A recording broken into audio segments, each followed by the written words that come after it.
Hi viewers, welcome to our channel. ప్రస్తుతం మనతో పాటు దాము బాలాజీ గారు, సీనియర్ జర్నలిస్ట్. సార్ మాట్లాడదాం. సార్ నమస్కారం.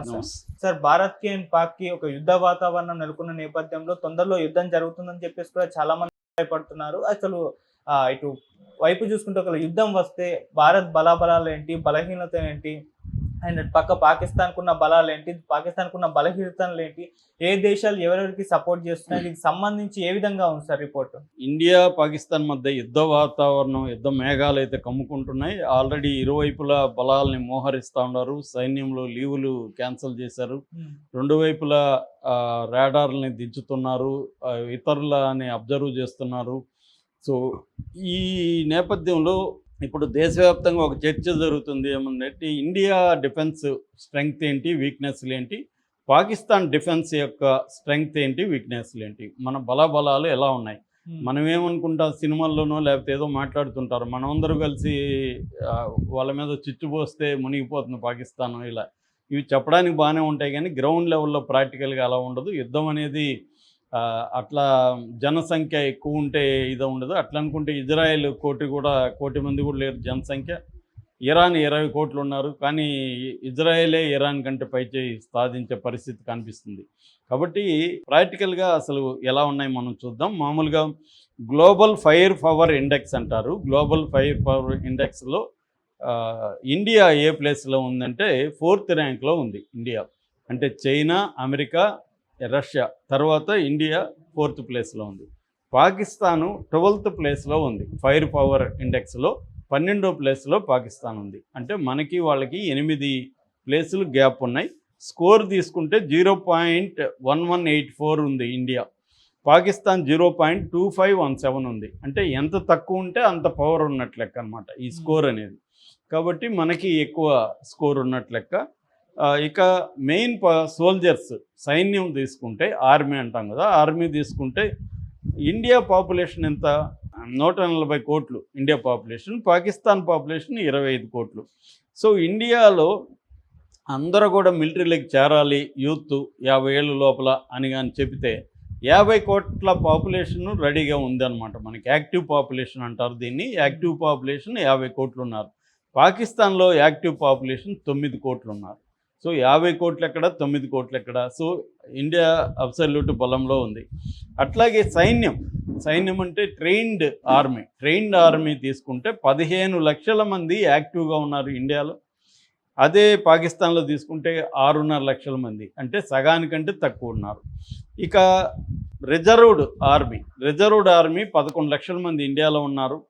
పారామిలిటరీ తీసుకుంటే 25 లక్షల మంది పారామిలిటరీ ఫోర్సులు ఉన్నారు. అర్ధ బలగాలు అంటారు వీటిని తెలుగులో. అంటే ఫుల్ టైము వారికి రెడీ కాదు, కానీ వీళ్ళు కూడా యుద్ధం అవసరమైతే చేయగలరు. వీళ్ళకి ఆ ట్రైనింగ్ అయితే ఉంటుంది. అంటే సిఆర్పిఎఫ్ ఇట్లాంటి ఫోర్సులు ఉన్నాయి కదా, వీళ్ళందరూ కూడా పారామిలిటరీ కిందకు వస్తారనమాట. అంటే ఓవరాల్గా అదొక 15, 40, 50 లక్షల మంది మనకి సైన్యం ఉన్నట్టుగా లెక్క. వాళ్ళది తీసుకుంటే పారామిలిటరీ జస్ట్ 5 లక్షల మంది ఉన్నారు. ఇదేమో యాక్టివ్ ఫోర్స్ ఏమో 6,50,000 మంది ఉన్నారు. ఓవరాల్గా వాళ్ళది 7 లక్షల మంది వాళ్ళ దీంట్లో ఉన్నట్టుగా మనకు అర్థమవుతుంది.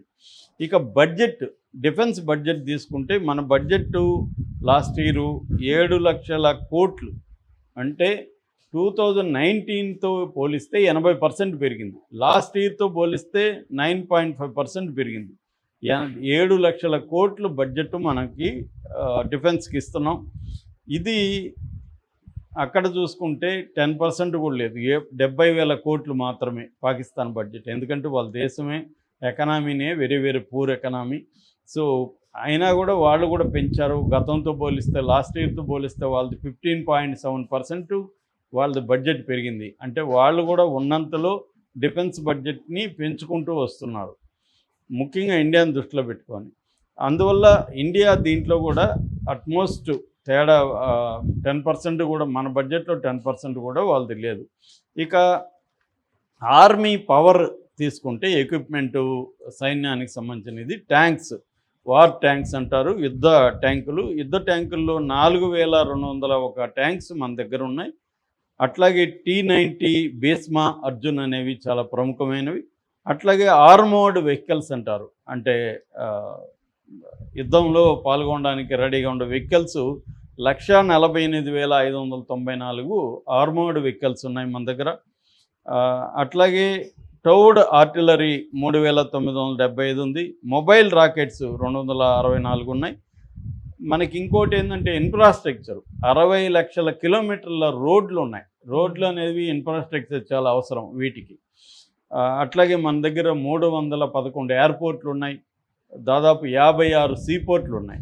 వాళ్ళకి చూసుకుంటే సీపోర్ట్లు ఎయిర్పోర్ట్లు చాలా తక్కువ ఉన్నాయి. వాళ్ళకి 3 మేజర్ పోర్ట్స్ మాత్రమే ఉన్నాయన్నమాట. సో కాబట్టి అసలు దగ్గరకు కూడా వాళ్ళు రారు దీంట్లో చూసుకుంటే. అట్లాగే వాళ్ళకి ట్యాంక్స్ చూసుకుంటే మాత్రం మనకి 4,000 ఉంటే వాళ్ళకి 2,622 ఉన్నాయి, అంటే సగం ఉంది.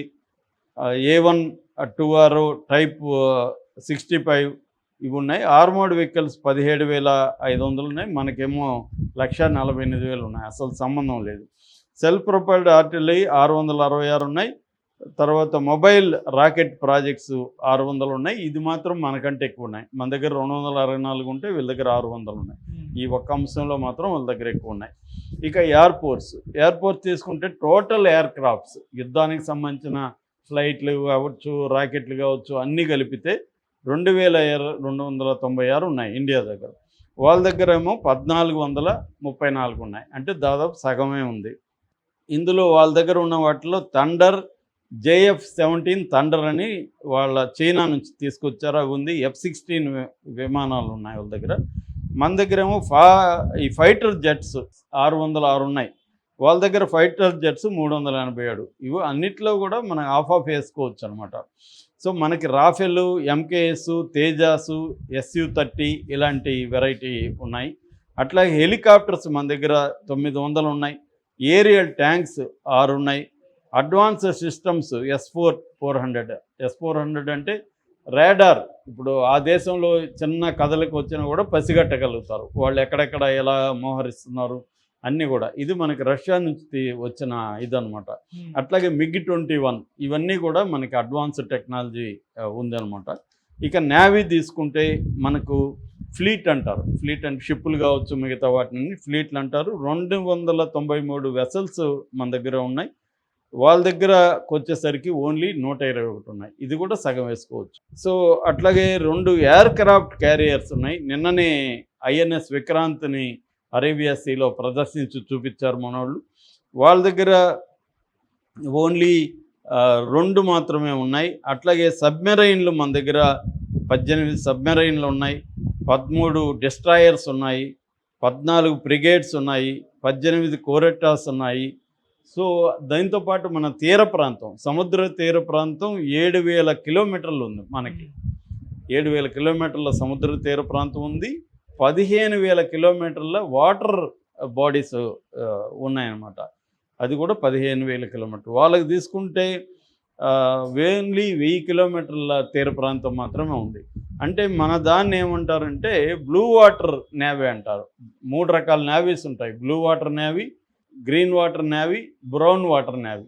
బ్రౌన్ వాటర్ నేవీ అంటే నదులు అట్లాంటి దగ్గర సీకి ఒడ్డున ఉండగలిగే ఇవి కెపాసిటీ మాత్రం అక్కడ ఉండి మాత్రమే ఫైట్ చేయగలుగుతారు వాళ్ళు. వాళ్ళని బ్రౌన్ వాటర్ అంటారు.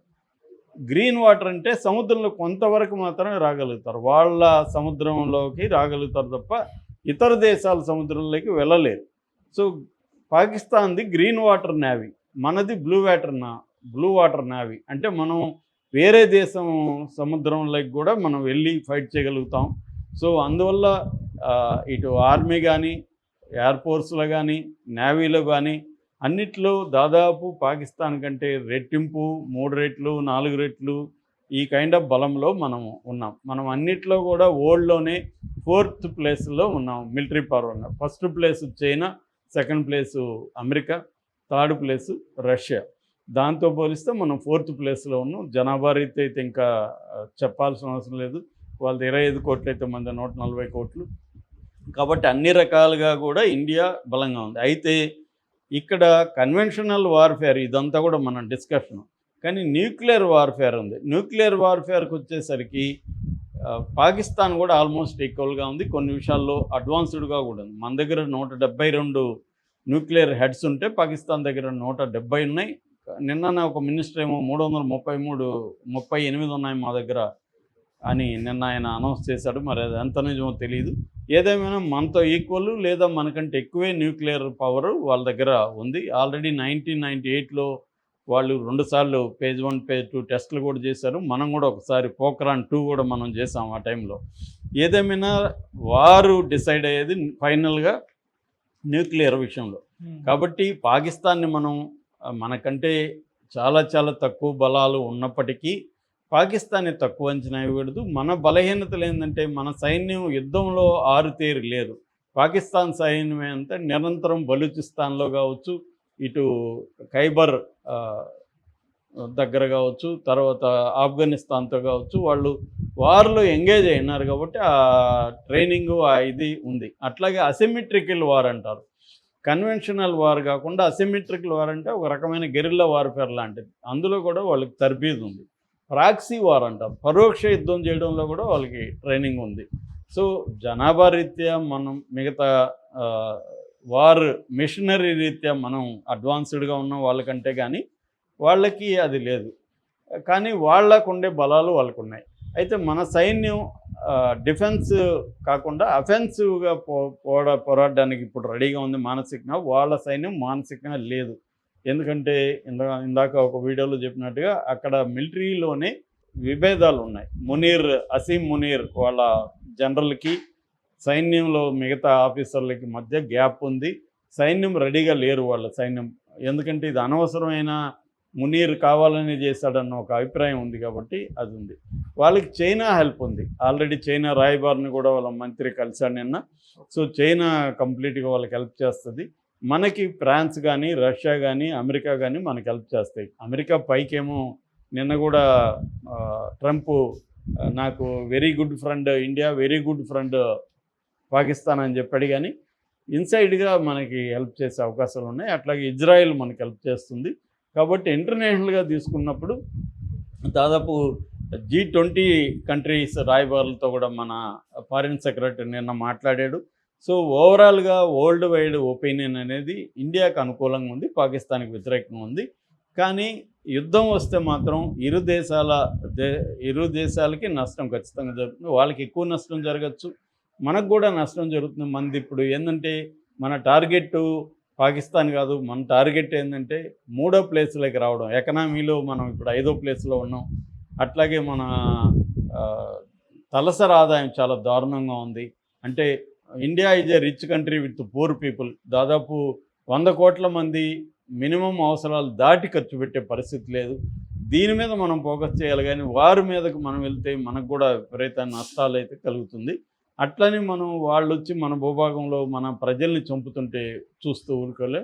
అందుకనే బ్యాలెన్స్డ్గా ఉండి ఎక్కడ ఎలా దెబ్బతీయాలి అనేది చూడాలి. అట్ ద సేమ్ టైం అది ఆల్ అవుట్ వార్ దగ్గరికి వెళ్లకుండా కూడా చూసుకోవాలి. Thank you so much.